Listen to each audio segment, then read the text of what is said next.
secretario dará lectura a la cuenta. Señor secretario, lo escuchamos con mucho interés. Gracias, señor presidente. Se han recibido los siguientes documentos para la cuenta.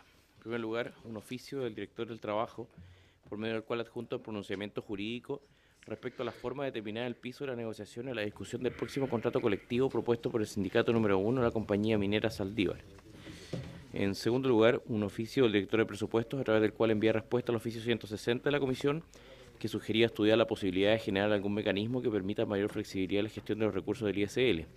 Al respecto, comunica que el informe financiero del proyecto de ley que eliminó la distinción entre obreros y empleados garantiza el financiamiento necesario para el otorgamiento de las prestaciones médicas, económicas y de prevención a la totalidad de los cotizantes del ISL, incorporando asimismo recursos para fortalecer su gestión operativa. En tercer lugar, un oficio de la señora ministra del Trabajo y Previsión Social, por medio de la cual responde el oficio 135 de la Comisión, e informa que la Dirección del Trabajo, a través del oficio adjunto 1507, ha remitido al Consejo de Defensa del Estado los antecedentes concluidos por la Comisión Investigadora del cumplimiento de la normativa vigente por la Dirección del Trabajo en lo que respecta al fomento y supervigilancia de las organizaciones sindicales y al debido mantenimiento de un registro nacional de sindicatos, atendida a las denuncias sobre conformación y actualización de padrones electorales de la CUT.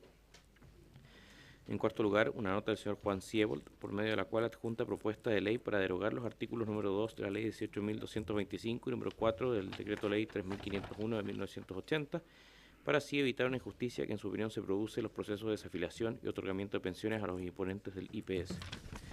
En quinto lugar, una nota del Sindicato de Supervisores de Anglo American Chile, mediante la cual solicitan ser recibidos en audiencia para dar a conocer su posición con respecto al boletín 11.179-13 que reduce la jornada laboral. En sexto lugar, una nota de la presidenta de la Asociación Gremial Nacional de Pensionados del Sistema Privado de Pensiones, por medio del cual reiteran su preocupación por las bajísimas tasas de reemplazo y solicitan ser recibidos en audiencia para dar a conocer una propuesta para mejorar la calidad de vida y tener una vejez más digna. En séptimo lugar, una carta de la señora ministra del Trabajo, mediante la cual agradece la invitación cursada por la Comisión para analizar el comportamiento del empleo y desempleo en el país. Sin embargo, a fin de entregar una información más completa y actualizada, solicita se le convoque para la sesión del próximo martes 8 de agosto. Y finalmente, señor presidente, un documento de la Biblioteca del Congreso Nacional titulado Efectos de aumentar en una semana el feriado legal. Termina la lectura de la cuenta, señor presidente. Muchas gracias, señor secretario. Con respecto a la cuenta, ofrezco la palabra. Diputado, señor Melero. Presidente, no sé, la Secretaría me lo podrá aclarar, si la Dirección del Trabajo respondió o no una solicitud de oficio sobre los socios integrantes de las asociaciones gremiales de trabajadores. ¿Lo tenemos ese? Solamente respecto de la CUT, pero no respecto a las otras organizaciones sindicales. ¿Está seguro? Ni la UNT ni la CAT, no. Pero Por la vez pasada se dio cuenta. De la elección, ponga el micrófono porque si no queda en el aire la respuesta. Perdón, solamente la CAT, no de la CUT, de la CAT. Falta Pero, la CUT y UNT. pero, perdón, presidente, la que tenía que informar era la Dirección del Trabajo. Lo que no entiendo es por qué informa una y no las otras. Se le mandó un oficio por las tres. Sí. ¿Tenemos ese oficio para...? ¿El que mandamos nosotros, sí? El que No, el que llegó. ¿De la CAT? ¿Respecto a la Sí. CAT? Sí, me llegó esa información. Solo respecto de la CAT, contestó por sí mismo. ¿Cómo? La CAT contestó por sí misma. Ah, o sea, la Dirección del Trabajo no ha respondido, presidente. Y nosotros lo reiteramos. Entonces, yo quiero hacer ver, presidente, porque acá llegan otros oficios de la Dirección del Trabajo y ya esta sería la tercera oportunidad. Ha pasado más de un mes de esta solicitud. Yo imagino que la cifra es bastante fácil de calcular y yo creo que acá hay una falta de interés absoluto de informar a la Cámara. Entonces, yo quisiera pedirle, presidente, que reiteráramos ese oficio y que usted pudiera, ojalá, interceder, que sus buenos oficios y relaciones que tiene con el Ministerio para que de una vez por todas se responda. Es una pregunta básica y esencial. Saber cuántos afiliados tiene la CUT, cuántos afiliados tiene la CAT, cuántos afiliados tiene cada organización, porque eso tiene que ver. Recordemos que la inquietud surgió producto de la integración del Consejo Consultivo que aprobamos en la reforma laboral. He dicho, presidente. Muy bien. Reiteremos el oficio con una cierta... con una, sí, vamos a poner ahí, no, pero con un cierto apercibimiento, tal vez. Sí, por supuesto, evidente. Un mandato de su parte. Bien. Pero llama la atención porque efectivamente ha pasado tiempo más que suficiente y y no debiera ser una gran dificultad. Muy bien, muy bien. Sobre la cuenta, diputado señor Barros. Pudiésemos tener el documento de la biblioteca, efectos aumentar una semana el feriado legal en nuestras Sí. carpetas. Gracias. Presidente, Alejandra, si es posible, Alejandra, sí, lo mandas tú en correo. por favor. presidente, otro tema. ¿Sobre la De cuenta? inmediato. ¿Le parece, señor Barros? ¿Ah? Lo hacemos, se lo enviamos desde el correo. ¿Ah? Muy bien. Diputado señor Melero.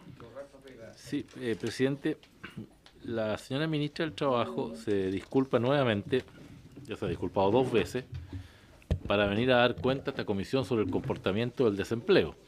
Ya se juntó con el segundo informe del INE respecto al primero que habíamos nosotros pedido esta sesión. Pero lo que me preocupa, presidente, es que la señora ministra dice que está dispuesta a venir el próximo martes 8 de agosto. Así es. Según la información pública, el gobierno estaría ingresando a la reforma previsional el día lunes 7. Y por consiguiente lo más probable es que se dé cuenta el martes 8. Entonces, quisiera que nos preparáramos porque esa va a ser sin duda una discusión importante y que se va a iniciar o podría coincidir con el mismo día que la señora ministra vendría a explicar el tema del empleo. Entonces, ¿cómo conciliamos eso, presidente? Y si usted tiene más información sobre el ingreso del proyecto de ley, porque de lo que hemos leído hay una parte que ingresaría por acá por la Cámara, otra parte que ingresaría por el Senado. No sé si Francisco del Río nos puede ilustrar, presidente, de esta visión del Ejecutivo. Gracias.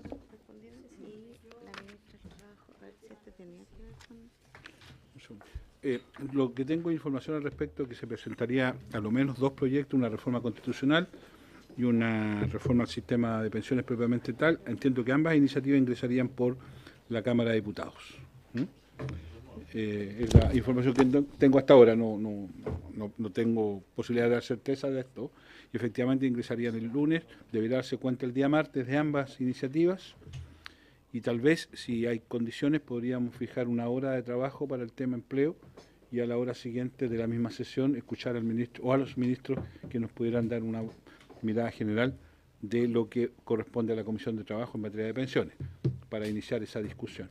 No sé con qué urgencia se va a ingresar tampoco, así que no tengo más información. Pero veámoslo en la medida que se produzca. ¿Hacienda y Trabajo invitamos? Hacienda y Trabajo, sí, por supuesto. Ahora veamos si efectivamente se presenta. No podemos tener esa certeza. Habrá que esperar aquello. ¿Algo más sobre la cuenta? Muy bien. El acta de la sesión 139 se da por aprobada. El acta de la sesión 140 queda a disposición de las señoras y señores diputados. En la orden del día tiene por objeto esta sesión continuar el estudio de los proyectos de ley refundidos en los boletines 9657, raya 13, 10988, 11113, 11276 y 11286 y 11287, todos guión 13, relacionados con higiene y seguridad. Como habíamos acordado la vez pasada, hemos invitado a la emocionante de estos proyectos, ¿no es cierto?, a la diputada Alejandra Sepúlveda, a quien con mucho gusto le ofrezco la palabra. Muchas gracias, presidente. Tenemos una proyección que realizar en un PowerPoint para poder ilustrar a los diputados y a las diputadas. ¿Ah? A los diputados y a las diputadas. Yo quiero... Claro, sería feo que los gráficos aparecieran en las caras de ustedes, ¿cierto? Feo. ¿Ah? Primero decirles que estas mociones parlamentarias, que son 4, están a la luz de una comisión investigadora que se hizo en la Cámara de Diputados, que tuvo que ver con la comisión fiscalizadora, ¿no es cierto?, de mutuales de seguridad. Y la idea es cómo, a partir de las conclusiones, hemos elaborado, ¿no es cierto?, varias indicaciones que permitan, ¿no es cierto?, de alguna manera resumir, complementar y mejorar lo que tiene que ver con la legislación vigente. Y que votó además la Cámara por unanimidad en el Congreso Nacional hace algunos meses atrás.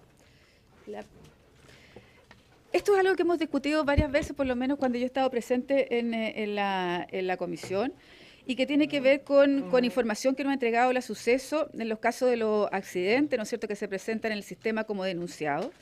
Y el 80% de ello es calificado como laboral y el 20% como común. para los organismos administradores. Al contrario, en el caso de las enfermedades, el 23%, ¿no es cierto?, es calificada como laboral y el 77% como común. Estas cifras, ¿no es cierto?, permiten observar que la mayor conflictividad o la mayor complicación se presenta en los ámbitos de las enfermedades profesionales, como vimos en la sesión anterior o la subsiguiente. De los 37.720 casos que se calificaron en el 2015, 29.000 fueron considerados de carácter común y los otros 8.600 de carácter laboral y solo el 11%, ¿no es cierto?, fueron reclamados. Esto nos entregó en la comisión investigadora la suceso. Son datos oficiales. Considerando lo anterior, FONASA ya había efectuado este análisis en cuanto a costos para el seguro de salud, dado que, ¿no es cierto?, las enfermedades laborales, como no son acreditadas y pasan a ser común, pasan directamente, ¿no es cierto?, a FONASA, al servicio de salud. La conclusión fue la siguiente: del total de 3,2 millones de licencias médicas que autorizó FONASA el año 2014, 540.000 corresponden a licencias por enfermedades y accidentes laborales, que deberían haber sido pagadas por la ley 16.744 y no por el seguro de salud público. Esto implicó la denuncia que hizo la directora de FONASA de más de 90.000 millones de pesos, ¿no es cierto?, que esta denuncia fue la que provocó, ¿no es cierto?, la comisión investigadora. Lo que se plantea, ¿cuáles son las principales conclusiones que ustedes además revisaron, pero que van a dar origen, ¿no es cierto?, a las mociones? Es que el subregistro consiste en la errada calificación de una afección laboral como común y tiene como causas principales a las restricciones normativas, fundamentalmente de las enfermedades profesionales, como también al hecho que los organismos llamados a su calificación, a saber las mutuales, el ISL o la superintendencia, ostentan un altísimo porcentaje de rechazo en estas afecciones como laborales, desincentivando además el reclamo por parte de los usuarios del seguro, que correspondía, como vimos en la lámina anterior, a un 11%. La actividad de control, fiscalización y sanción de la Superintendencia de Seguridad Social se ve limitada por el propio marco normativo, con una definición de enfermedad profesional que se constituye una verdadera barrera de entrada a los beneficios del sistema. Yo quiero decir que esto fue reconocido por todas las autoridades que vinieron, tanto de FONASA como de la Superintendencia, ¿no es cierto?, como incluso de las propias mutuales, diciendo que la normativa hoy día existente es la que no permite la calificación como corresponde. Otra conclusión era que estos delicados problemas generan que otro órgano debe asumir el tratamiento, ¿no es cierto?, de estos accidentes o enfermedades, puesto que el trabajador debe ser atendido de alguna u otra manera en algún otro sistema, siendo principalmente FONASA, ¿no es cierto?, y vuelvo a repetirlo, 90.000 millones que planteó, ¿no es cierto?, como denuncia Janet Vega, quien debe soportar el costo que ello implica. También sufre un impacto no menor los trabajadores afiliados al sistema de ISAPRE, puesto no solo que deben costear el eventual copago de la atención respectiva, sino también el aumento de los planes de salud. La situación descrita ha generado quizás por más de un tiempo tolerable una inadecuada gestión de los recursos, lo que perjudica fundamentalmente a los seguros de salud común, pero fundamentalmente a los trabajadores, quienes tienen que incluso asumir costos para ser atendidos en dicho sistema por una afección laboral, pese a que todo ello debería ser soportado por el organismo administrador del seguro de la ley 16.744. Dado este diagnóstico que nosotros votamos favorablemente en la Cámara de Diputados, se hicieron estas 4, ¿no es cierto?, mociones parlamentarias. Entonces, incluir en las estipulaciones que deben contener el contrato de trabajo una cláusula que reconozca el derecho del trabajador a contar con seguridad, salud laboral y las instancias de calificación, reclamo, apelación de forma breve y sistemática. Esto da origen a lo cierto, a la moción que ustedes tienen, boletín 11.113-13. La segunda moción: debe revisarse la propia definición de enfermedad profesional, eliminando la exigencia que éste se produzca de manera directa por el ejercicio de la profesión o del trabajo, puesto que es una exigencia muy estricta en torno a la causalidad de la determinada afección. Esto es algo que sin duda fue ratificado, ¿no es cierto?, en la Cámara en varias oportunidades, incluso en la discusión que tuvimos en esa sesión. La inversión de la carga de la prueba ante la contingencia del trabajo, ante la asimetría de información de recursos económicos e instituciones que tienen las y los trabajadores ante las mutuales, que no pueden sostener que corresponda, ¿no es cierto?, al primero demostrar que su afección es laboral cuando la segunda rechaza esta calificación. Ello se torna especialmente importante en el caso de una enfermedad profesional, puesto que la legislación exige una relación directa entre el factor de riesgo y la afección, y además porque si es que una gran enfermedad, esta no está en el reglamento y corresponde al afiliado incluso acreditarla y da origen, ¿no es cierto?, al boletín 11.287-06. Y por último, se debe establecer una sanción específica para los empleadores que instan a la subnotificación a fin de evitar el alza de las primas a pagar. Paso a explicar cada una de las mociones por la forma más sucinta posible. El boletín 11.113-13. Uno de los principales problemas es el acceso al seguro de la ley 16.744, y es que los trabajadores no disponen de toda la información necesaria a fin de obtener la debida atención, así como las prestaciones médicas y económicas que contempla la ley. La información para los trabajadores es fundamental para aumentar su concientización sobre los derechos a fin de ejercerlos debidamente y congruentemente incrementar tanto la prevención de riesgo laboral como también la utilización correcta del seguro que establece la ley. Esta modificación se dirige, ¿no es cierto?, esta moción a incorporar en las estipulaciones mínimas del contrato de trabajo una cláusula obligatoria que indique los datos más relevantes en el evento que un trabajador sufra un accidente o enfermedad profesional en lo relativo al organismo en que se encuentra afiliado, a fin de que a qué centros debe acudir en caso de emergencia, qué derechos y prestaciones le corresponde y dónde reclamar en caso de no ser atendido. Yo quiero plantearle, la mayoría de los contratos salen, ¿no es cierto?, todo lo que tiene que ver con los horarios de trabajo, pero además la FP, la ISAPRE o FONASA. Pero lo que plantea esta es también que sea un derecho, ¿no es cierto?, en qué mutual o en qué administradora él debe, ¿no es cierto?, o ella debe recurrir. Porque a diferencia de lo que se planteó, lo que se planteó en la sesión pasada por el Ejecutivo, ¿no es cierto?, que esto se concluya en un instrumento, ¿no es cierto?, específico que es el Reglamento de Higiene y Seguridad. La pregunta es, ¿quién efectivamente conoce ese Reglamento de Higiene y Seguridad? En cambio, tú el contrato de trabajo lo tienes permanentemente. Y lo que estamos diciendo es que ocurre un anexo, que se puede hacer un anexo, ¿no es cierto?, como ocurre la mayoría de las veces. Y que sí, cada vez que hay un reajuste, y que es simple, que no es difícil de entender y colocar, pero que el trabajador lo tenga permanentemente. Yo entiendo la importancia, ¿no es cierto?, que tiene el Reglamento de Higiene y Seguridad, pero este no es conocido por todos. Además, decir que no están en todas las empresas, no existe una medida de publicidad del reglamento, o sea, el trabajador no le llega a esto. Nosotros hacíamos una pregunta cuando trabajábamos en la moción parlamentaria y decíamos, bueno, ¿quién de ustedes conoce el Reglamento de Higiene y Seguridad del Congreso? ¿Quién conoce el Reglamento de Higiene y Seguridad del Congreso? El Comité Paritario y nosotros. El Comité Paritario. Comité Paritario. La pregunta es, los trabajadores nuestros sí leen y tienen su contrato de trabajo, y ahí debería estar también en qué mutual, ¿no es cierto?, en qué administradora de seguro tú estás.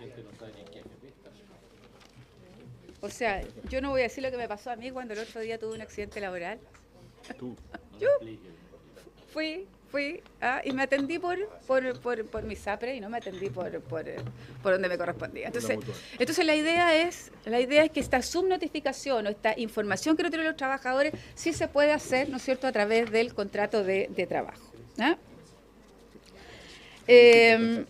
Pasemos al otro. ¿Ah? Sí, vamos a la otra.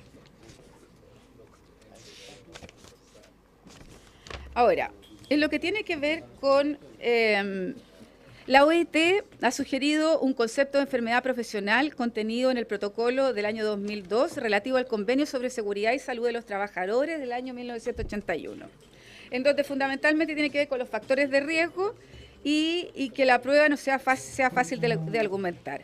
El protocolo se define como enfermedad profesional designando toda enfermedad contraída por la exposición a factores de riesgo que resulte, ¿no es cierto?, de la actividad laboral.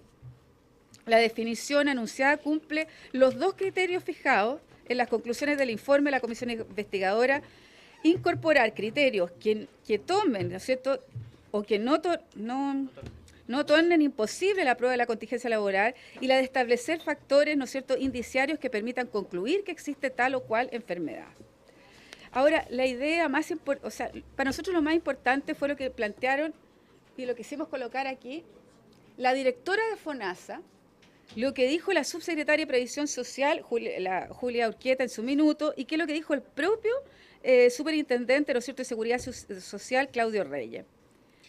Los tres plantearon que era necesario modificar la ley, ¿ah?, y sacar lo que tenía que ver con la acción directa, ¿ah?, y que solo fuera eso, ¿no es cierto?, lo que pudiera concluir, ¿no es cierto?, que fuera una enfermedad profesional. Y mira, abro comillas en FONASA: hay una falta de reconocimiento y un elevado rechazo a las enfermedades, principalmente musculoesquelética y de salud mental, que tienen que ver en parte con esta definición, que es un poco antigua, respecto de lo que debe haber una relación causal de afección directa, lo que no es fácil de establecer, sobre todo en las enfermedades de tipo ocupacional. Eso es lo que planteó Janet Vega en la comisión investigadora. La subsecretaria de Previsión Social, dentro del perfeccionamiento del marco regulatorio, se señala la necesidad de actualizar la definición del concepto de enfermedad profesional contenida en el artículo 7 de la ley 16.744, que es uno de los temas que se ha abordado mucho en términos de esta relación de causalidad. Y el propio superintendente, el artículo 7 establece que es enfermedad profesional la causada de una manera directa por el ejercicio de la profesión o el trabajo que realice una persona. Nuevamente, esta condición de directa nos somete a la necesidad de probar la relación. Y la idea, siempre todas las autoridades plantearon que yo diría, era la complejidad más grave que tenían para poder decretar una enfermedad profesional. Todas las comparaciones o la legislatura comparada no traen esta causalidad directa. Y así también lo plantea el protocolo de la OIT del año 2002.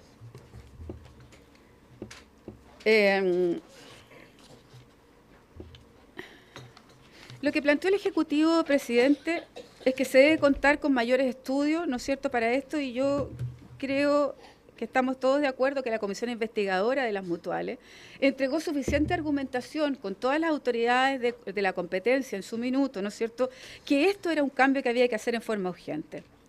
Los posibles impactos no visibilizados, el impacto más inmediato será, ¿no es cierto?, generar un equilibrio entre los costos que se porta el seguro de salud y el seguro de la ley 16.799, que significa 9.000 millones para el Estado hoy día.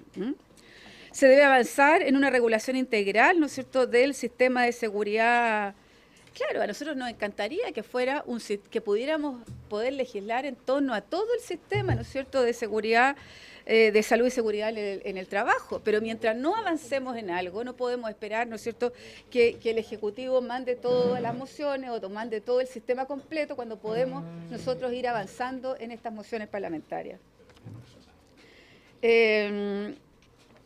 Ahora, lo que plantean también es una deficiencia, ¿no es cierto?, en quién debe calificar o promover un cambio en la normativa, o sea, o se modifica quién califica o promueve un cambio en la normativa. Nosotros estamos diciendo que pueden ser las dos cosas, ¿ah? Hacer un cambio en la normativa y también modificar quién califica la enfermedad profesional. No se contradice una cosa con la otra, que fueron las observaciones que entregó el Ejecutivo en su minuto. La tercera moción, lo que plantea es lo que tiene que ver con la ley. Indica que el reglamento, ¿no es cierto? A ver, aquí tenemos varias cosas para poder... La ley indica que el reglamento, ¿no es cierto?, el decreto supremo 109, enumera las enfermedades profesionales. Son alrededor de 20, las cuales se exige, ¿no es cierto?, la causalidad directa y la exposición al factor de riesgo. Sin embargo, este decreto supremo, ¿no es cierto?, 109, no se ha actualizado desde el año 2006, presidente. Y no se ha actualizado en 2006, teniendo que actualizarse por ley, de por lo menos una actualización cada 3 años. Entonces la pregunta es, ¿qué es lo que se está haciendo en enfermedades profesionales para poder efectivamente actualizar esto? Si es que la enfermedad no está en el reglamento, el afiliado podrá acreditarla. Y en la práctica esto implica que el afiliado debe probar que la enfermedad debe ser considerada como profesional. O sea, la carga de la prueba está en el trabajador. Y el trabajador no tiene ninguna posibilidad, desde el punto de vista técnico, ¿no es cierto?, profesional, de poder acreditarla. Por ello se propone que no sea de carga del afiliado acreditar la enfermedad profesional, sino que debe ser un derecho solicitar su declaración, recayendo en el respectivo organismo administrador la carga de probar que no es profesional, lo que deberá hacerse por una resolución fundada. Lo que plantea el Ejecutivo es que en esta materia está siendo revisado, ¿no es cierto?, por el Gobierno, por el Ministerio del Trabajo, que está en plena ejecución y que no se ha sido determinado cuándo se van a enviar, ¿no es cierto?, por lo menos lo que tiene que ver con el Decreto Supremo 109. Por circular de la Superintendencia de Seguridad Social se consagra el espíritu de esta normativa. Se han dictado distintos protocolos de calificación de las enfermedades que van en esta línea y que todos reconocimos la vez anterior, ¿no es cierto?, cuando estuvo el superintendente, que sin duda son un avance muy importante. Entonces la idea es que no sea el trabajador, ¿no es cierto?, el que cargue con la prueba, sino las instancias administradoras que digan que no es una enfermedad profesional, pero que no sea el trabajador. Y la última moción tiene que ver con también una conclusión de la comisión investigadora, que el objeto es sancionar cuando no se denuncia, ¿no es cierto?, que efectivamente se pueda sancionar al empleador. La legislación adolece de una debilidad manifiesta que consiste en que si bien se establece la obligación de denunciar que tiene la entidad empleadora al organismo administrador respectivo, inmediatamente de producido todo accidente o enfermedad que pueda ocasionar incapacidad para el trabajador o la muerte de la víctima, este es el artículo 76. Y el artículo 80, las infracciones a cualquiera de las disposiciones de esta ley, salvo que tenga señalada una sanción especial, serán penadas con una multa de 1 a 24 sueldos habituales mensuales, escala A, ¿no es cierto?, que son los sueldos vitales del Departamento de Santiago, y estas multas serán aplicadas por los organismos administradores. O sea, además, las multas son aplicadas por los propios organismos administradores. Entonces la pregunta es, ¿cuántas multas se han pasado? ¿Cuántas multas se han cursado, ¿no es cierto?, en relación a este tema? Lo que nosotros tenemos entendido que prácticamente es nula, es prácticamente nula las multas que se han pasado en relación a esto. O sea, hoy día un empleador puede haber, ¿no es cierto?, un accidente del trabajo la mayoría, no voy a decir la mayoría de las veces, pero en varias ocasiones, ¿no es cierto?, es enviada a la salud común y no es cierto?, a donde corresponde, a las mutuales de seguridad, por una causa muy, muy lógica para ellos, que tiene que ver con que le sumen, ¿no es cierto?, le sube la prima del seguro.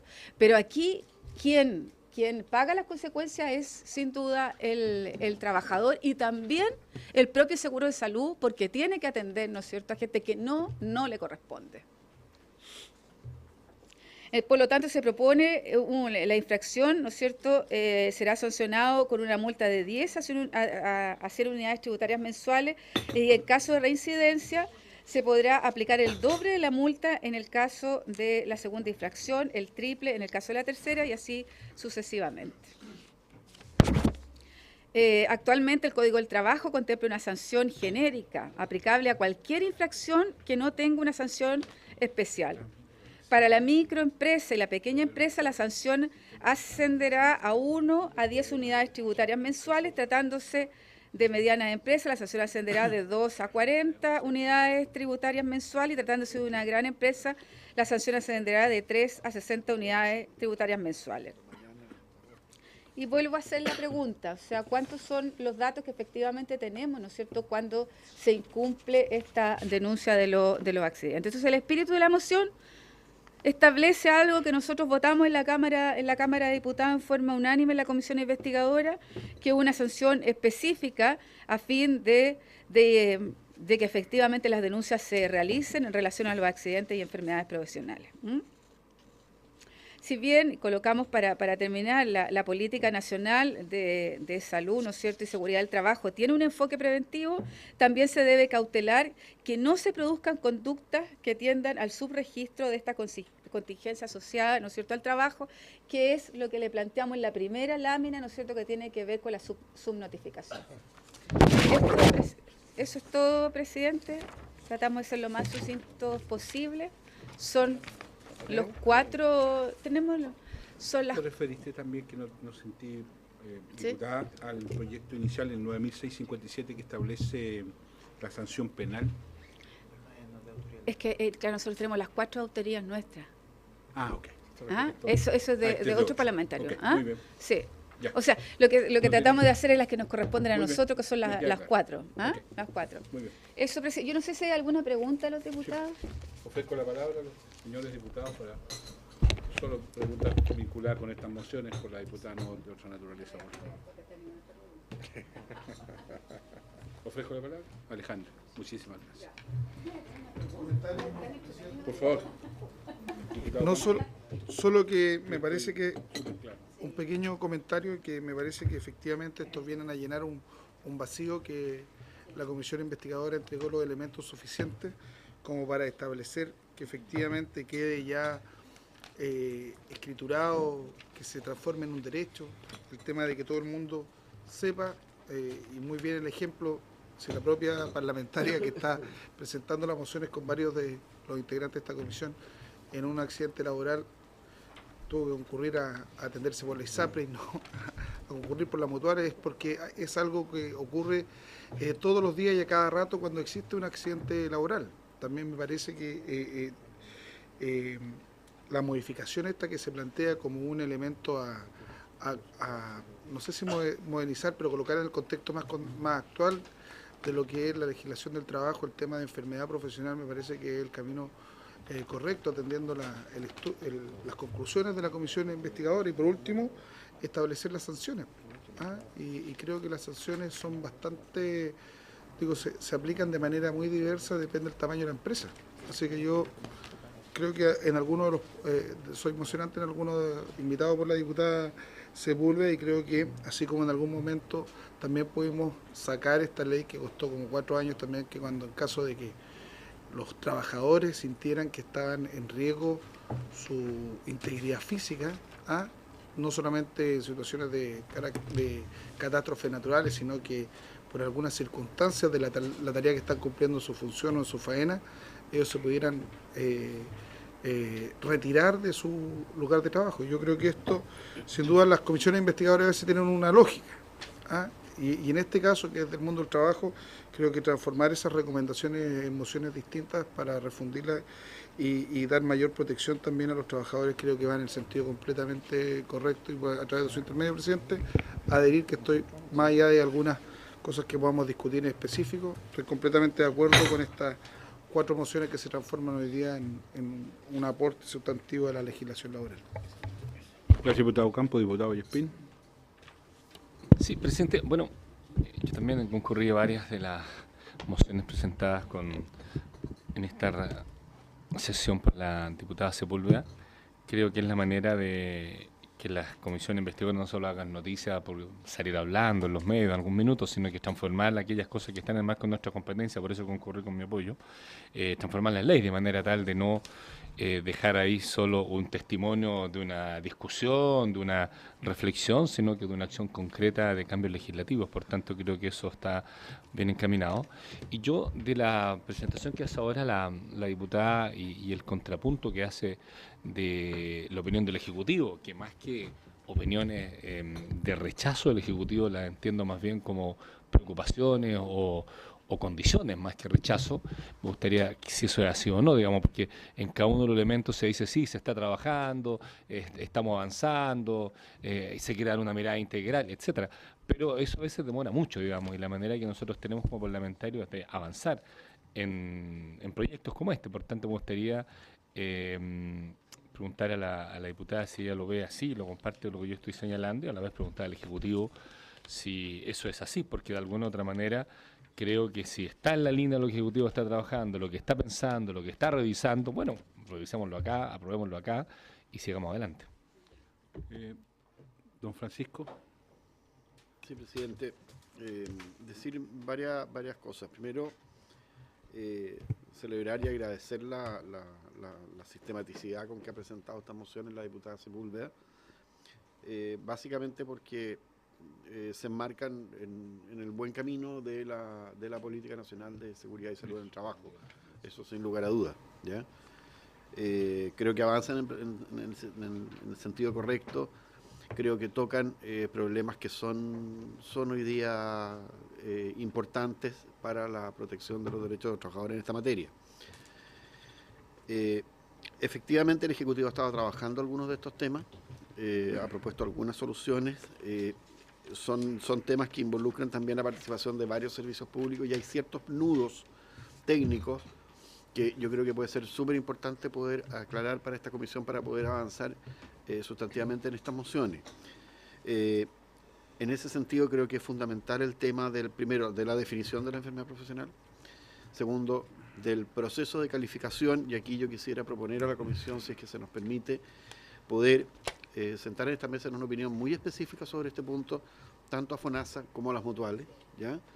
Y que las mutuales expliciten con datos y estadísticas cómo funciona el sistema de sanciones a empleadores que subnotifican los accidentes laborales, y tener una explicación de ambos, de tanto de FONASA como de las mutuales, sobre la pertinencia y los criterios técnicos que hay detrás de esta inversión, digamos, del 77% de rechazo de enfermedades calificadas como laborales. Creo que es fundamental y celebrar en ese sentido la línea en que avanzan las mociones. Un par de cosas nomás, muy breve, y si se me permite dar la palabra al señor contador. El reglamento de higiene y seguridad, tanto como el reglamento de orden, se entrega físicamente a los trabajadores, ¿ya?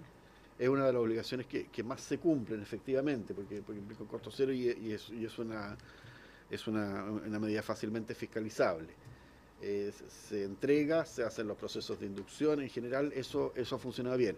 Estoy de acuerdo sí con que claro, uno probablemente no lo lee, probablemente queda guardado en un locker, es cierto, y ahí hay un tema sobre el cual avanzar, ¿no? Y habría que ver si es que la solución de un anexo puede ser la más adecuada o no. Podría ser, efectivamente, pero sí la experiencia que hemos tenido es que, por ejemplo, las normas del reglamento de orden, que alude a normas de contratación, de remuneraciones, de jornada, ese sí es muy leído por los trabajadores, ¿ya? Porque es el acceso diario a derechos que tienen muchas veces implicancias remuneracionales también. Quisiera, si Pedro nos pueda ilustrar sobre el tema particularmente del decreto 109. Don Pedro Contador, le ofrezco la palabra.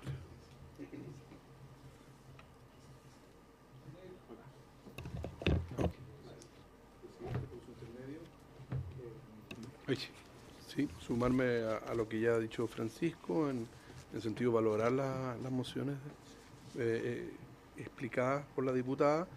Lo que nosotros queremos simplemente ahora es agregar un elemento de juicio que la comisión debería tener en cuenta.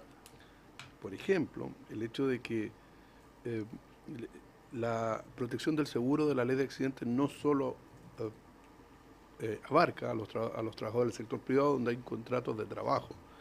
Esto es más omnicomprensivo y por tanto una legislación que pudiera establecer una obligación de contrato, de trabajo, podría no ser aplicable por lo mismo a todos los trabajadores del sector público que no están afectos al Código del Trabajo. Y por ende, quizás, y por eso lo planteamos, y no en el sentido de torpecer, obstaculizar el tema del reglamento interno, es una posibilidad que tiene que evaluarse.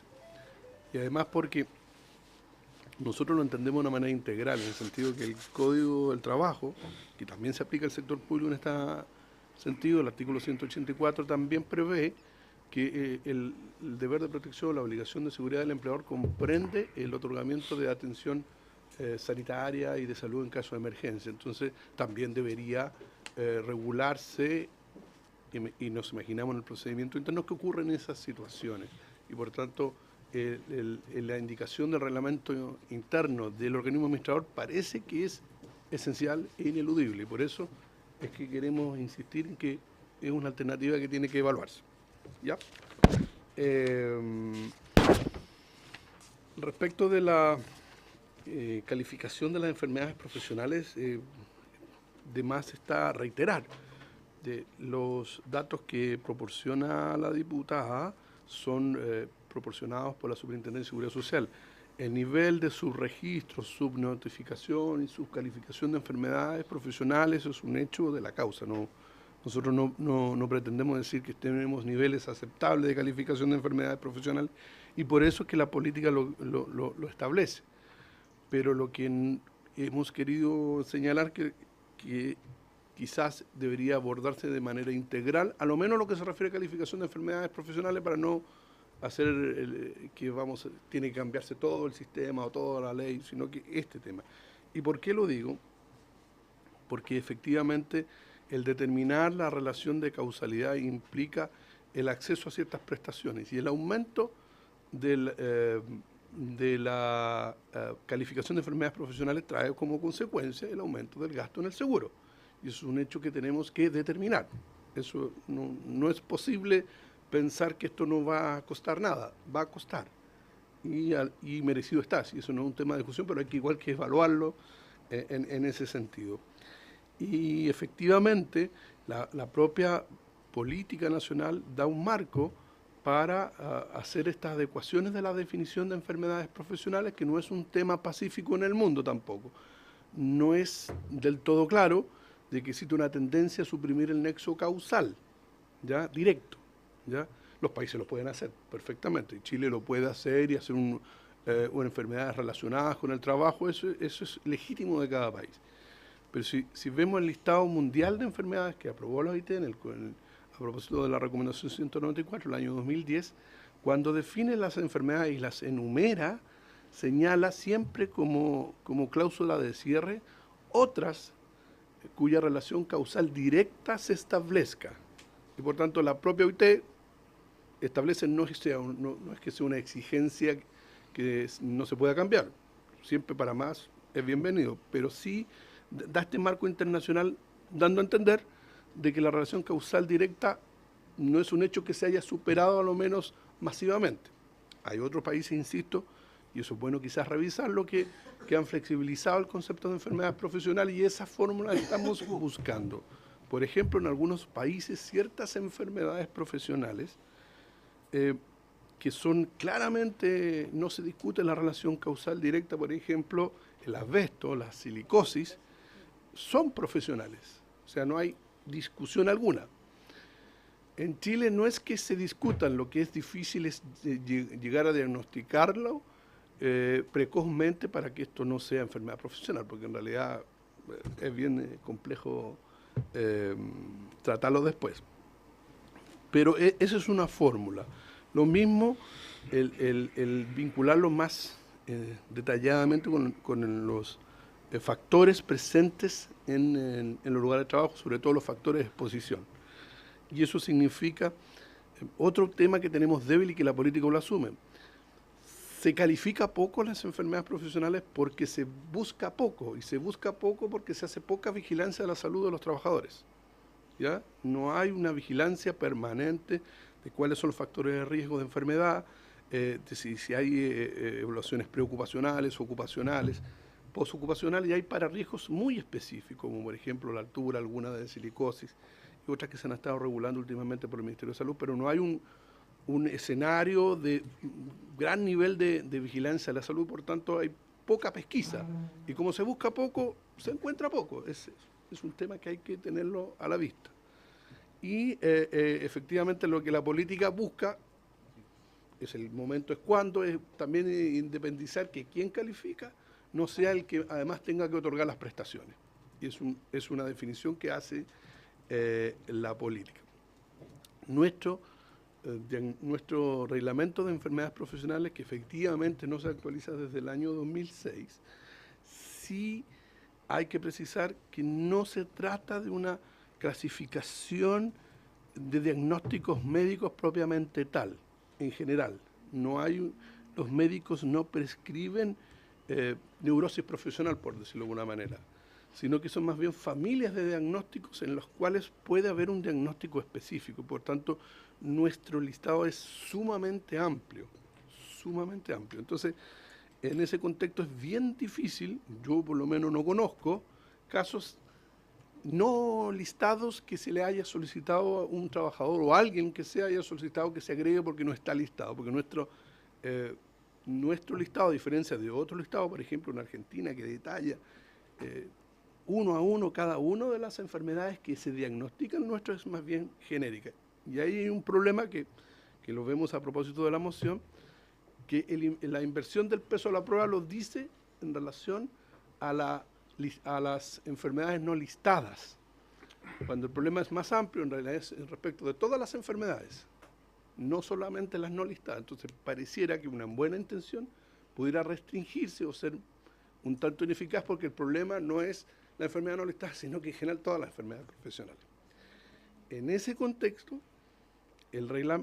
una normativa de reglamento sí establece claramente que los organismos administradores, las mutuales, están obligadas siempre a calificar y hacer los estudios de calificación de una enfermedad profesional. No pueden esperar que un trabajador le diga, mire, califíqueme la enfermedad o hágame el examen, lo tiene que hacer. O sea, ni de oficio, dice la normativa, y por tanto, o se lo exige la superintendencia o es de oficio. Ellos no pueden eludir la responsabilidad de una calificación. Lo que insisto es hay que sumar cuánto llega y cuánto para calificar y si hace vigilancia a la salud. ¿Ya? Respecto de las sanciones, que es lo que me queda, nosotros es un tema que evidentemente hay que evaluar.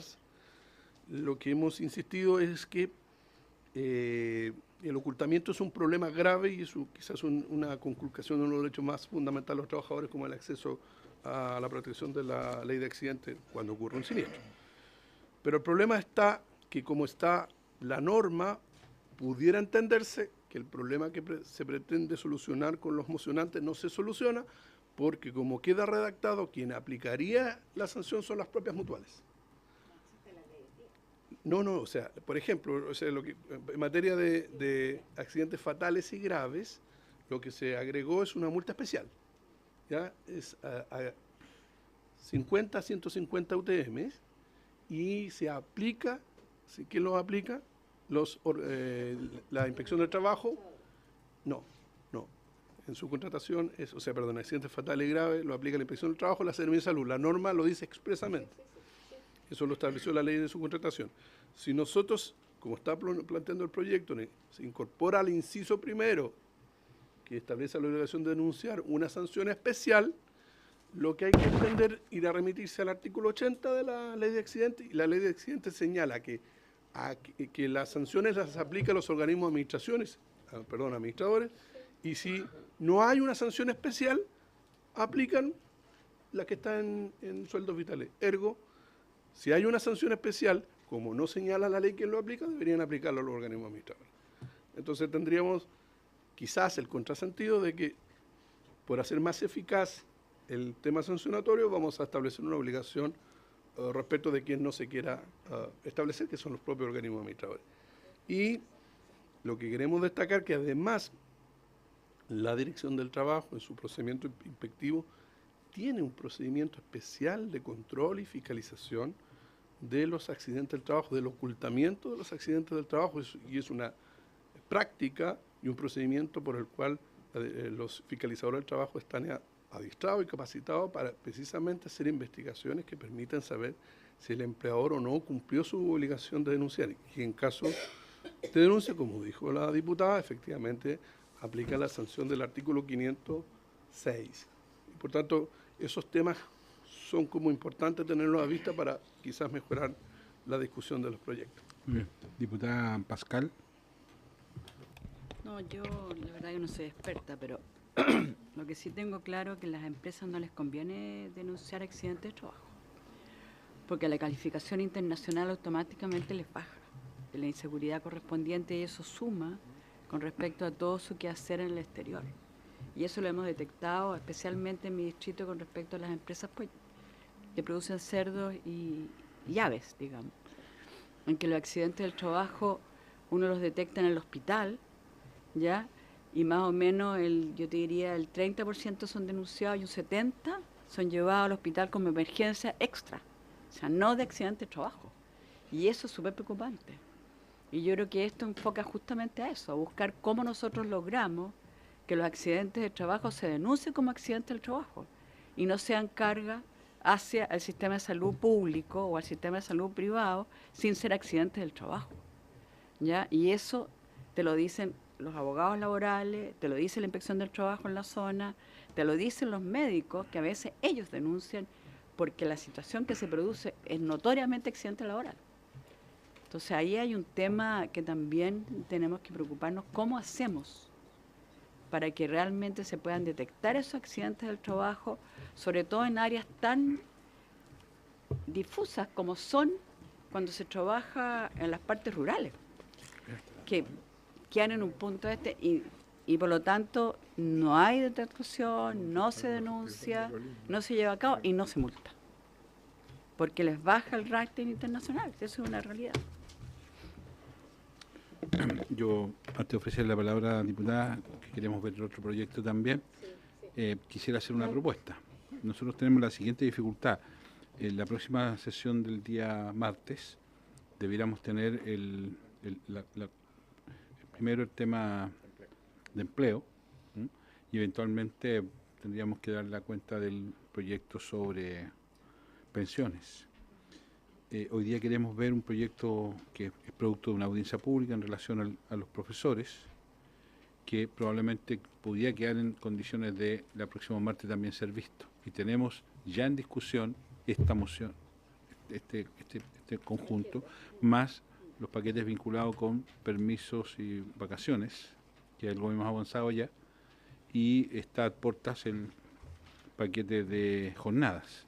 Entonces quisiera sugerir, como probablemente el tema de pensiones nos va a generar una carga de cierta exclusividad, quisiera sugerir que nos constituyéramos una comisión técnica, en que los parlamentarios pudiéramos poner algún especialista que viera esto y que pudiera aflojar un conjunto de conclusiones que pudiéramos ver ya como perspectivas de indicaciones específicas que pudiéramos ver.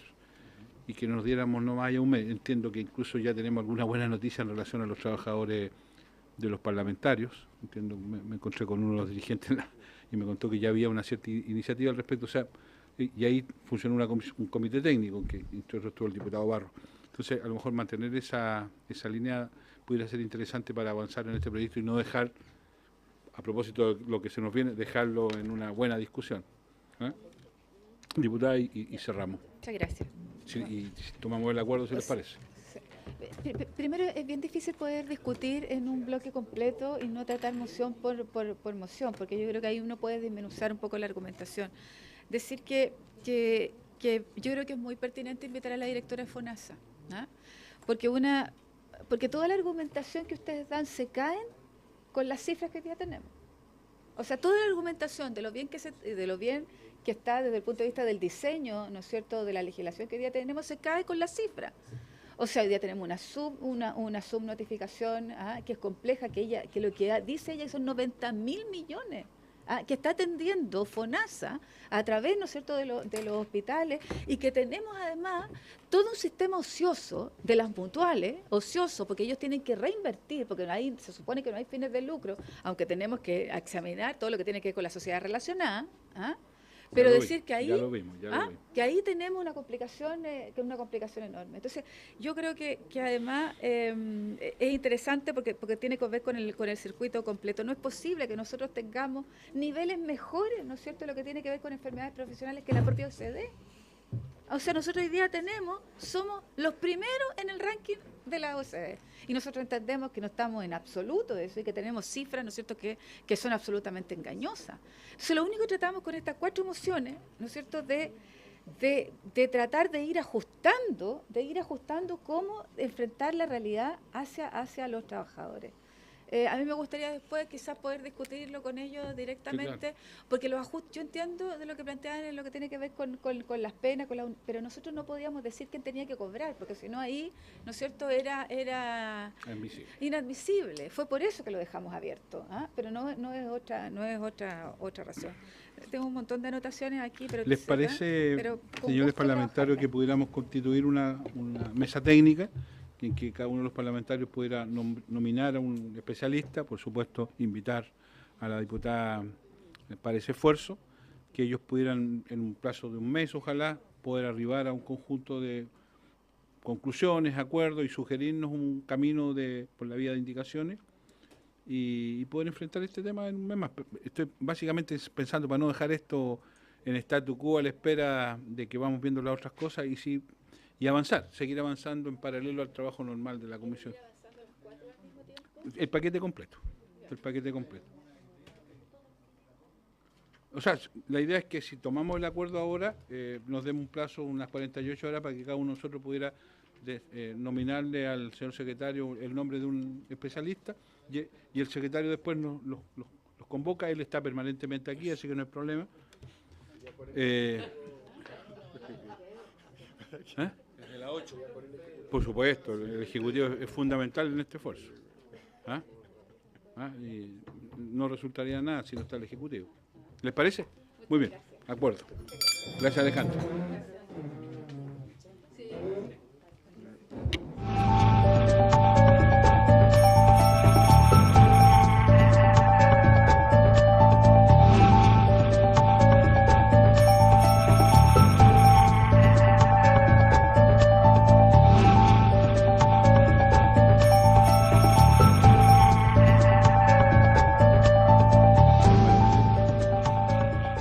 Corresponde que veamos el proyecto de ley que modifica el Estatuto de los Profesionales de la Educación. Ustedes se acuerdan, esta es una moción que hemos presentado también bastante transversal, el diputado Monque y otros para los efectos de hacernos cargo de lo que fue la audiencia que nos visitó el Colegio de Profesores respecto al tema de la condición de término de la relación laboral por salud incompatible. ¿Ya? ¿Se acuerdan? Muy bien. Entonces, lo busqué, aunque usted no lo crea, lo busqué. Entonces quisiera ofrecerle la palabra al Ejecutivo para que pudiéramos tener una reacción sobre este proyecto y ver cómo le damos continuación. Es un proyecto bastante simple. Presidente, sí. Cuando...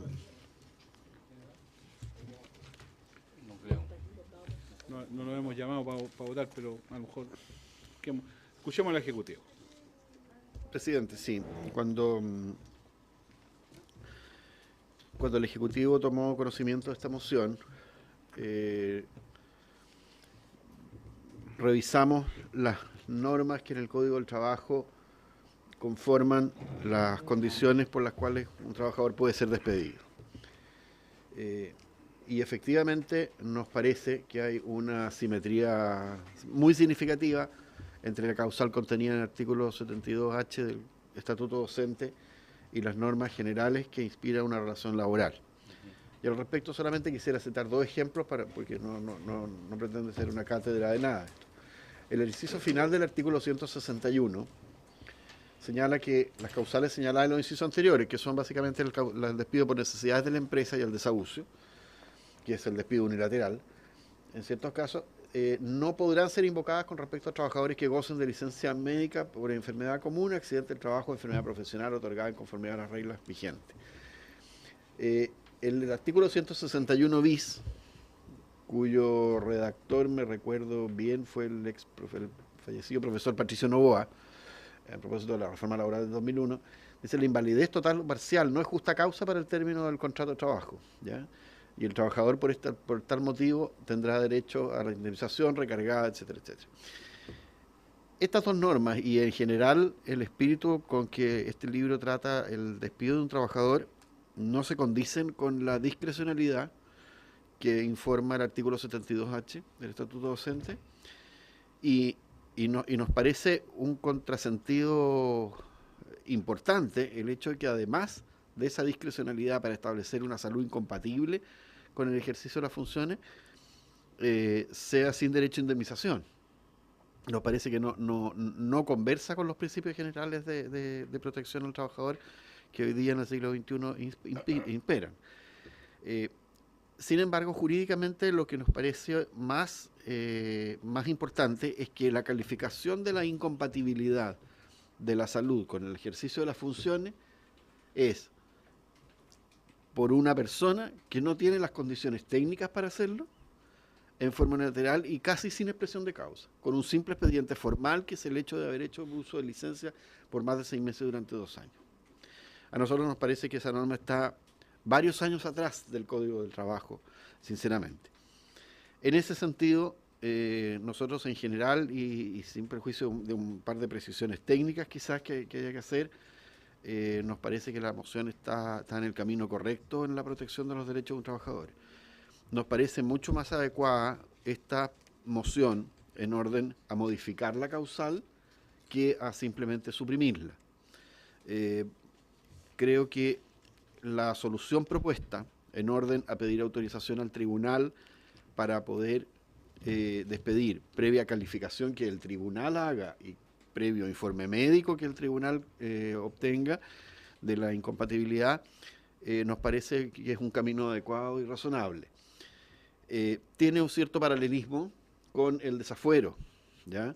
Puesto que el desafuero se debe pedir ante un tribunal y el tribunal debe pedir informe a la Dirección del Trabajo, por lo tanto está más o menos en sintonía con ese tipo de normas. Lo que nos parece bastante adecuado y nos parece una novedad muy interesante es que el proyecto establece que el informe médico que deba solicitar el tribunal debe contener 3 aspectos: un diagnóstico general del trabajador, el carácter de recuperable o no de la enfermedad, pero también el carácter de incompatible o no de esa enfermedad, sea o no recuperable. Eso nos parece un gran valor, ¿ya? Porque puesto que probablemente es posible encontrarse frente a una enfermedad que no sea recuperable y sin embargo no sea incompatible con el ejercicio de la función docente, ¿ya? Probablemente si es una enfermedad grave, bueno, claro, llegará a un estado terminal en que sí sea abiertamente incompatible, pero no por ello debía discriminarse un trabajador por el hecho de padecer esa enfermedad. Ya en el nivel casi de la anécdota, pero que no es anécdota porque ha afectado a trabajadores con nombre y apellido, nos parece absurdo y realmente muy precario el hecho de que hay trabajadores que después de haber padecido una enfermedad, de haber seguido los tratamientos, de haberse recuperado, han ejercido sus funciones por 8, 10, 12 meses y posteriormente se les despide por salud incompatible. Eso ya nos parece que está fuera de todo rango posible de aceptación. Quisiera dejar al abogado señor Claudio Fuentes para un par de precisiones técnicas con respecto a la competencia de los tribunales, sea en el caso de sostenedores o de corporaciones municipales o de colegio municipal, llamémoslo así, por favor, si se me permite, señor presidente. Por favor, le ofrezco la palabra, colega. Por su intermedio, presidente. Básicamente es hacer una precisión que tiene que ver con la competencia de los tribunales laborales. Por aplicación del artículo 1 y siguientes del Código del Trabajo, los funcionarios municipales no están afectos al Código del Trabajo. Y en ese sentido tendríamos que actualmente ordenar la norma para darle competencia expresa en el artículo 420 del Código del Trabajo, que tiene que ver con las competencias que tienen los tribunales laborales, para que puedan involucrarse los tribunales laborales en la determinación de esta salud incompatible. Por otro lado, hay que dejar claro que los que son afectos hoy día al Código del Trabajo, los profesores afectos al Código del Trabajo, son los profesores de colegios privados, particulares subvencionados, y los que están a cargo de las corporaciones de las municipalidades. Los que están contratados directamente por las municipalidades no se les aplica el Código del Trabajo, sino que se les aplica el Estatuto Especial. En ese sentido tenemos que hacer el vínculo directo entre esta norma y las normas del Código del Trabajo. Y lo otro que nos llama la atención es el vocablo que señala acá en la moción, donde dice el empleador podrá, dejando de alguna manera la facultad al empleador en el caso que transcurra este tiempo. Yo me imagino que el podrá en este caso tiene que ver con que si pasan los 6 meses de licencia durante esos 2 años, el empleador podrá ejercer la facultad para poder iniciar la acción y solicitar la autorización. Pero En ese sentido, para no tener ningún tipo de confusión, a nuestro juicio debería establecerse un imperativo respecto al empleador que pretenda hacer valer este derecho, deberá necesariamente solicitar al tribunal, como lo tiene que hacer en los casos de desafuero maternal o sindical o lo relativo al comité paritario que están establecidos en la legislación general. Entonces, eso es importante a nosotros destacar que se produce esta distinción está desde el artículo 1 del Código del Trabajo, y eso nos puede proveer, además, algunos problemas con las mismas municipalidades que no están acostumbrados a hacer esto. Correcto. Entonces, ese es un tema que nosotros queríamos plantear y precisarlo. Muy bien, muchas gracias. Diputado Solpa Yespín me solicitó. Sí, presidente, yo creo que es muy importante lo que nos está planteando el Ejecutivo y celebrar lo que estamos haciendo en la Comisión, porque es de una expresión concreta de afectados por este tema, donde la arbitrariedad era evidente y clara. Nosotros estamos instalando un procedimiento que nos dé garantías de que no se actúe con esa arbitrariedad que pasa a llevar derechos de los trabajadores. Por tanto, si es efectivo lo que nos plantea el Ejecutivo, yo sugeriría, presidente, que también tomemos el acuerdo de buscar un procedimiento de cómo incorporar estas consideraciones, que las que plantea el Ejecutivo son súper razonables, porque si efectivamente del total de profesores adscritos al sistema, un porcentaje que será, no sé, 65, 70%, los que estarían no afectos por esta, perdería impacto. Entonces deberíamos de todas maneras incorporar lo que se señala como asimismo la función de los tribunales del trabajo en esta materia, que creo que en nuestro rol colegislador, ejecutivo, parlamento, podríamos llegar a muy buen proyecto de ley. Yo sugeriría, presidente, que acordemos un tiempo para aquello, podamos incorporar esas consideraciones y sigamos la tramitación del proyecto a la brevedad con su votación en general, para dar una señal de que este es un tema que efectivamente nos preocupa, porque el abuso de la autoridad municipal nos quedó a todos súper claro. No podemos tener la puerta abierta así de par en par para el abuso, y deberíamos actuar. Así que, presidente, sugeriría que acordemos ese procedimiento y le ponga usted plazo para que trabajemos. Muy bien.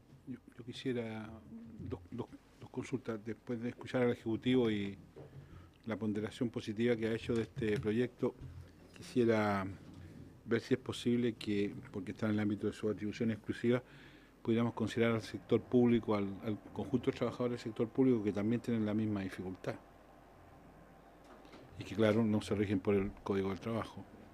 Son relaciones estatutarias y claro, no lo incorporamos porque fue producto de una audiencia con el Colegio de Profesores, pero es evidente que la situación es exactamente la misma y que tiene el problema de que en el sector público el concepto de indemnizatorio tampoco no existe, digamos, ¿no? Y lo segundo que quisiera solicitarle, viene del Senado a segundo trámite un proyecto que es de mucho interés del Ejecutivo, que es la Ley Sana. Y en el proyecto de Ley Sana lo que se establece es que el trabajador o trabajadora podrá gozar de una licencia de hasta 90 días en las circunstancias de que tenga un hijo de cierta edad y que tiene alguna enfermedad grave. El punto es que ese es un desestímulo para ese trabajador contar con los 90 días, y esa licencia va a ser considerada como parte de los 6 meses, o sea, claramente, y la verdad que es una licencia que no tiene que ver con su propia situación, sino que tiene que ver con acogerse a un beneficio que todos estamos conscientes que tiene mucho sentido y que tiene que ver con la enfermedad de un hijo menor. Entonces, tal vez en el segundo inciso, el empleador podrá, donde se refirió el colega de poner una cosa más imperativa, al final se exceptúan las licencias por accidente del trabajo, enfermedad profesional o maternidad, que tiene mucho sentido lo que estamos a lo mejor a incorporar, para no meterle mano al proyecto de Ley Sana, a eso me refiero. Y así, que entiendo que también hay interés del Ejecutivo para darle una tramitación de cierta celeridad, incorporar aquí incorporar aquí una norma que también exceptúe a esas licencias que no son por una situación del propio trabajador, sino que tienen que ver con tener la posibilidad de cuidar a sus hijos. Entonces, quisiera, si les parece, fijar un procedimiento. nosotros en esto surgió a propósito de una audiencia del Colegio de Profesores. No sé, hay bastante acuerdo en este proyecto en general, pero no como para votarlo ahora, porque no citamos a votarlo y sería... No, exactamente. Exacto. Entonces, tal vez...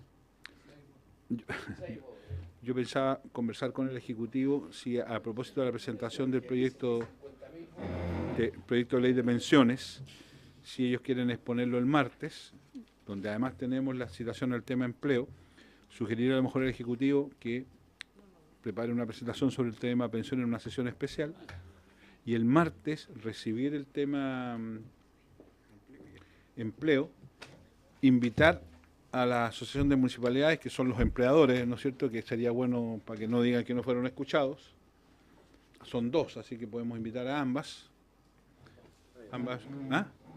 escucharlos y votar en general. Y si es como es un artículo único, si ustedes tuvieran la gentileza de tenernos la respuesta en relación al sector público y a lo mejor una insinuación de texto en relación a la preocupación que ha planteado el colega, pudiéramos también votarlo en particular. Don Francisco. A ver, varias cosas. Me parece un procedimiento adecuado. Prevenciones. Primero, de lo general a lo particular.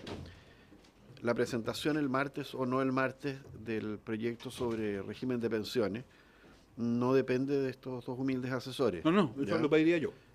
Me había dicho en esto, están involucrados tanto el Ministerio de Hacienda, el Ministerio de Secretaría General de la Presidencia y el Ministerio del Trabajo. Ignoro la urgencia con que va a entrar el día lunes este proyecto, etcétera. En segundo lugar, ¿humildes por el nivel de remuneración o humildes por nuestro escaso nivel de conocimiento de muchas materias, presidente, que se ha ido enriqueciendo con el trabajo progresivo de esta comisión? Presidente, no puedo esconder, y usted bien lo sabe, las complejidades que implica abrir y cambiar un concepto radical en el sector público sobre esta materia. Sí, por eso hago la consulta. Tanto desde el punto de vista de cambiar el régimen indemnizatorio que no existe, como de desvinculación, y también por un tema técnico. El estatuto administrativo no habla de salud incompatible, habla de salud irrecuperable. Y habría que ver, encontraría qué alcance le dan ellos a eso y cómo funciona el sistema de calificación. A mí me da la impresión que en el estatuto administrativo y en el sector centralizado no sé si ha habido una aplicación tan discrecional como la que hemos sabido en el caso de los colegios de profesores. O sea, ahí yo creo que hay un área que explorar. Plenamente de acuerdo, presidente, en el incorporar la licencia sana. No voy a hacer que la persona por tener una licencia sana se le incluya como ahora. Complementando lo que señala Claudio, a mí me pareció que la redacción estaba bien, habría que mirarla mejor en cuanto a la facultad del empleador, porque la frase debe entenderse como una sola, quizás una frase muy larga, pero dice: el empleador podrá pedir del Tribunal del Trabajo correspondiente la calificación de incompatibilidad de la salud del trabajador con la labor docente, que falta una coma ahí, solamente en el caso de que éste haya hecho uso de licencia. O sea, es como un requisito habilitante, no lo puede pedir en cualquier momento, ¿no? Es como para matizar la posibilidad de indicaciones. Eso, presidente, y ningún problema en colaborar con las indicaciones que sean del caso para perfeccionarlo. Y si desde la humildad con que usted plantea las cosas, si usted le consultara al Ejecutivo, ya que el concepto del sector público de salud irrecuperable, precisar el concepto de una norma interpretativa, que eso es lo que digo yo, porque efectivamente yo la impresión que tengo es que efectivamente en el sector central esto no se aplica, pero he conocido casos en que sí se aplica. El sector salud, por ejemplo, he visto casos. Entonces a lo mejor darle el carácter, precisar lo que es irrecuperable. ¿Me explico? No en este proyecto, sino que a lo mejor en una norma o en una de estas, en el sentido que irrecuperable es aquel que no puede volver a trabajar, que no necesariamente, entonces haya un examen, que las personas que tengan 6 meses de licencia en los últimos 2 años del sector público central, ya que estarían fuera de esto, haya también un examen médico para los efectos del despido, un examen médico que declare que la salud precisar lo que es irrecuperable y no lo que es incompatible. A lo mejor podría ser una buena manera de hacer una miradita para allá también y no dejarlo. ¿Me explico? Me comprometo a hacer las cosas. Por favor. ¿Patricio? No, la misma línea, porque ya vamos a terminar la sesión, entiendo. Muy bien. No, a mí me interesaría que el Ejecutivo también pudiera indagar, ya que estamos en un proceso respecto al tema del sector público, de análisis de la pertinencia o no, si tenemos alguna métrica del uso que esto se ha dado, porque eso sería un factor importante a tener en cuenta, porque si es un tema que de verdad no ha sido objeto de abuso, porque de alguna u otra manera la regulación lo limita, y eso, ¿para qué vamos a complicarnos más de la cuenta? Entonces, si tuviesen algún dato respecto a la aplicación de esta causal en el sector público, sería un dato para nosotros muy importante, por lo menos para mí, deliberar si tiene sentido no incorporarlo. Muy bien. Sí, habiéndose cumplido el objeto, se levanta.